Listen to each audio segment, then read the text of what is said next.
Hello friends, welcome to another new video. তো school service কমিশনের পরীক্ষাটা আলটিমেটলি কি হবে, এই গেজেট বাতিল হবে কিনা এবং নতুন পুরনো আলাদা হবে কিনা এই নিয়ে উঠছিল প্রশ্ন। অর্থাৎ নতুনটা কি আলাদাভাবে তারা সুযোগ পাচ্ছে নাকি পুরনোদের সাথে একই সাথে হবে, এই নিয়ে দীর্ঘদিন ধরে একটা ডামাডোল চলছে, দীর্ঘদিন ধরে একটা প্রশ্ন চলছে। আজকে সকালের ভিডিওতে আমি বলে দিয়েছিলাম যে গেজেটে যদি কোনো প্রবলেম হয় তাহলে কিন্তু একটু চেঞ্জেস আসতে পারে বিভিন্ন জায়গা থেকে, বাট যেটা আলটিমেটলি আমরা দেখতে পেলাম যে আজকে কোর্টের কিন্তু ঐতিহাসিক রায় চলে এসেছে, ঐতিহাসিক নির্দেশিকা চলে এসেছে এবং রাজ্য তথা স্কুল সার্ভিস কমিশন এবং বিরোধী পক্ষের সঙ্গে এবং বিকাশ রঞ্জন ভট্টাচার্য স্যার থেকে শুরু করে একাধিক তাবড় লয়ারের তত্ত্বাবধানে আজকে প্রায় 2 থেকে 2.5 ঘন্টা হিয়ারিং চলে এবং পরবর্তী ক্ষেত্রে আমরা দেখি সেই হিয়ারিং এর যে লাইভ ফুটেজ সেটা কিন্তু আর দেখা যায়নি।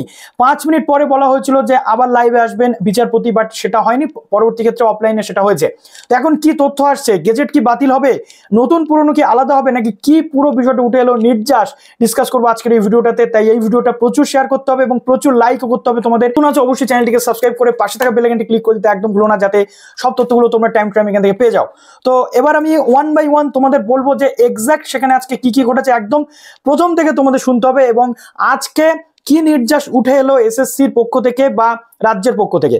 তো প্রথমত যে বিষয়গুলো নিয়ে মামলাটা হয়েছিল সেটা আগে তোমাদের বলি। যে পুরনো গেজেট অনুযায়ী 2016 ক্যান্ডিডেটদেরকে যে মার্কসের ডিভিশন দেওয়া ছিল সেই মার্কসের ডিভিশনেই পরীক্ষা নিতে হবে। তো নতুন গেজেট 16 সালের গেজেট থেকে অনেকটা দূরে চলে এসে 2025-এর নিউলি ফর্ম করা গেজেট, এই গেজেটে কখনো পরীক্ষা হতে পারে না।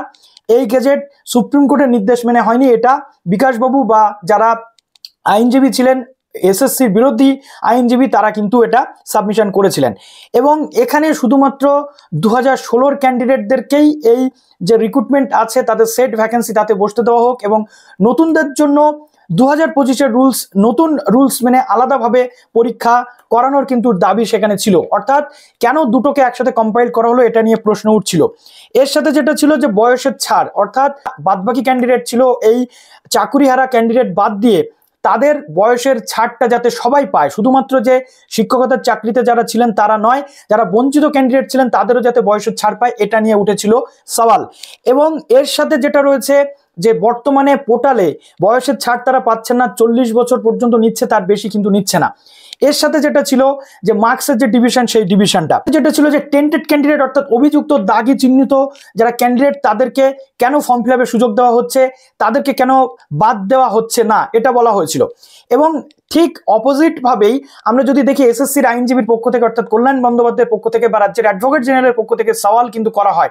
প্রথমত তাদের বক্তব্য ছিল যেটা যে টেন্টেড ক্যান্ডিডেট বা আনটেন্টেড সেটা নিয়ে প্রশ্ন পড়ে।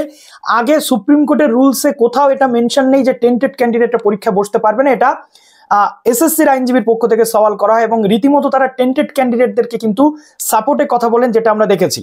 বলা হয় যে একজন ক্যান্ডিডেট কতবার শাস্তি পাবে, একবার তার চাকরি চলে গেছে, তার স্যালারি আটকে গেছে, তাকে টাকা রিফান্ড করতে বলা হয়েছে, তাহলে কেন সেই ক্যান্ডিডেটটি পরীক্ষায় বসতে পারবে না, এটা প্রশ্ন ওঠে। কিন্তু ঠিক তখনই বিচারপতি বলেন যে ক্যান্ডিডেটগুলো অভিযুক্ত ক্যান্ডিডেট, দাগি অভিযুক্ত ক্যান্ডিডেট, যাদের টাকা ফেরত দেওয়ার কথা বলা হয়েছে, আপনি তাদের হয়ে কি করে এটা বলতে পারেন? এসএসসির পক্ষ থেকে এটা কাম্য নয় বা এসএসসির আইনজীবী হিসেবে আপনি এটা বলতে পারেন না। পরবর্তী ক্ষেত্রে বিকাশবাবু কিন্তু সওয়াল করেন এবং এখানে আমরা যেটা দেখতে পাচ্ছি যে কল্যাণবাবুর পক্ষ থেকে এটাও বলা হয় যে 2016 সালে যারা আনসাকসেসফুল ছিল তাদেরকে তো কোনো তদন্ত করা হয়নি, টেন্টেড তাদের মধ্যেও থাকতে পারে, তাহলে শুধু যদি আনটেন্টেড অর্থাৎ অভিযোগ ছাড়া যোগ্যরা সুযোগ পায় এই পরীক্ষাতে, তাহলে আনটেন্টেডদের সাথে সাথে যারা 2016 সালের আনসাকসেসফুল ক্যান্ডিডেট তারাও যাতে পরীক্ষা না বসতে পারে সেই ব্যবস্থা করা হোক, এরকম আর্গুমেন্ট আমরা দেখেছি বহুক্ষণ ধরে। এবং এখানে বিচারপতি বারবার বলেন যে সুপ্রিম কোর্টের রুলস অনুযায়ী বা সুপ্রিম কোর্ট যে নির্দেশিকা দিয়েছে সেই অনুযায়ী কাজ করতে হবে এবং একাধিকবার এখানে বলা হয় যে পরীক্ষার ডেট পিছবে নাকি, এটা পরের প্রশ্ন। ফর্ম ফিল আপের ডেট যাতে 1 মাস এক্সটেন্ড করা হয়, কিন্তু বিচারপতি বলেন যে ফর্ম ফিল আপের ডেট যদি এক্সটেন্ড করা হয় তাহলে কিন্তু কোনো মতেই সুপ্রিম কোর্টের যে নির্দেশিকা সেই অনুযায়ী কাজ করা সম্ভব হবে না, অর্থাৎ পরবর্তী ক্ষেত্রে কিন্তু সেটা নিয়ে প্রবলেম হবে এবং হাইকোর্ট এই বিষয়ে হস্তক্ষেপ করতে পারে কিনা এটা রাজ্যের অ্যাডভোকেট জেনারেল কিন্তু কোশ্চেন করেছিলেন। এবার যেটা আমরা দেখতে পাচ্ছি যে 2016 সালের যে ক্যান্ডিডেটগুলো রয়েছেন তাদের কথা এখানে বারবার বলা হয়েছে। এবং সবচেয়ে গুরুত্বপূর্ণ পার্ট যেটা, কোর্ট আজকে আমরা যেটা দেখলাম যে কোর্টের পক্ষ থেকে 60+10+10+10+10 যেটা নতুন স্ট্রাকচার করা হয়েছে, teaching experience included. Teaching experience কেন যুক্ত হবে, এটাও বিকাশবাবুদের পক্ষ থেকে সাবমিশন ছিল, এটাকে বাদ দেওয়া দরকার বা এই রুলস কোনো মতেই মান্যতা পাওয়া উচিত নয়, এটা তারা প্রশ্ন করেছিলেন। কিন্তু বিচারপতি সেখানে বলেন যে কোর্ট কোনোভাবেই এই নাম্বার বিভাজন বা রুলসের বাদবাকি যে বিষয় এখানে হস্তক্ষেপ করতে পারে না। তার কারণ এটা হচ্ছে পলিসি ইস্যু, যেটা অর্থাৎ এটা অ্যাডমিনিস্ট্রেটিভ যে পলিসি রয়েছে, এসএসসির যে রুলস রয়েছে তার মধ্যে পড়ছে, অর্থাৎ এই জায়গাতে কোর্ট কিন্তু হস্তক্ষেপ করবে না, এটা বলে দিয়েছে। এবার যেটা রয়েছে সবচেয়ে গুরুত্বপূর্ণ যে পার্ট, সেটা হচ্ছে যে বিকাশ রঞ্জন ভট্টাচার্য বাবু পরবর্তী ক্ষেত্রে বলেন যে 2016 সালের ক্যান্ডিডেটদের কথা তিনি বলেছেন এবং আদালতের যে রায় ছিল সেই রায়কে তিনি বারবার হাইলাইট করেছেন বিচারপতির কাছে। বিচারপতি বলেছেন যে শুধুমাত্র যে 2016 রুলস অনুযায়ী রিক্রুটমেন্ট করতে হবে এটা কোথায় বলা আছে বা এটা কিভাবে আপনি বলছেন। তখন বিকাশবাবু বলেন যে হাইকোর্ট এবং সুপ্রিম কোর্টের যে মার্জ ডিসিশন বা মার্জ যে রায় রয়েছে সেটাকে আমাদের দেখতে হবে। এবং সুপ্রিম কোর্ট পরিষ্কার বলেছে নট টেন্ডেড ক্যান্ডিডেটরা তারা সিলেকশন প্রসেসে অংশগ্রহণ করতে পারবে, অর্থাৎ এখানে টেন্ডেডরা সুযোগ পাবে না, এটা তিনি বিকাশবাবু বলেন। পরবর্তী ক্ষেত্রে আমরা যেটা দেখতে পাচ্ছি, যেটা রায় এসেছে সেটা কিন্তু খুব পরিষ্কার। ক্যালকাটা হাইকোর্টের পক্ষ থেকে যেটা বলে দেওয়া হলো যে এই যে নিয়োগ প্রক্রিয়ার গেজেট, এটাতে হাইকোর্ট অন্য কোনো দিকে হস্তক্ষেপ করছে না, না মার্কস ডিভিশন, না এজ রিল্যাক্সেশন, না কোনো কিছুতে। হাইকোর্ট শুধুমাত্র বলে দিল আজকে অর্ডার কপিতে ঐতিহাসিক রায়, দাগি বা চিহ্নিত অযোগ্য চাকরি প্রার্থীদের নিয়োগ প্রক্রিয়া থেকে বাদ দিতে হবে। সোমবার এসএসসির যে বিজ্ঞপ্তি সেটা নিয়ে আজকে কিন্তু ক্যালকাটা হাইকোর্ট জানিয়ে দিল। এবং বিচারপতি সৌগত ভট্টাচার্য স্যার জানালেন যে কোনো দাগি চিহ্নিত বা অযোগ্য প্রার্থী যদি ইতিমধ্যে আবেদন করে থাকেন সেই আবেদনপত্র বাতিল হবে।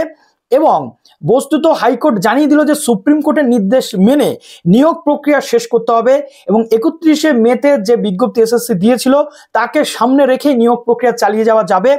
বিজ্ঞপ্তির বাকি অংশে কিন্তু আদালত কোনো হস্তক্ষেপ করেনি, শুধুমাত্র হস্তক্ষেপ করেছে যারা টেন্টেড ক্যান্ডিডেট তারা যাতে ফর্ম ফিল আপ না করতে পারে সেই জায়গাটাতে। অর্থাৎ এখনো পর্যন্ত যেটা আমরা দেখতে পাচ্ছি যে নতুন পুরনো যারা যা ছিল এটা নিয়ে আদালতে সেই অর্থে কোনো রকম ভাবে কিন্তু আলাদাভাবে স্পেসিফিক্যালি আদালত বলেনি। অর্থাৎ আদালতের যে পর্যবেক্ষণ সেটা যে 2016 সালে যদি কোনো একটা সাবজেক্টে 500 সিট থাকে, এখন সেটা 1000 হতেই পারে, তাহলে ফ্রেশ রিক্রুটমেন্টের ক্ষেত্রে সেই সিটটাও অবশ্যই ইনক্লুড হওয়া উচিত বা অবশ্যই ইনক্লুড হলে সেটাতে কোনো আপত্তি থাকা উচিত নয়।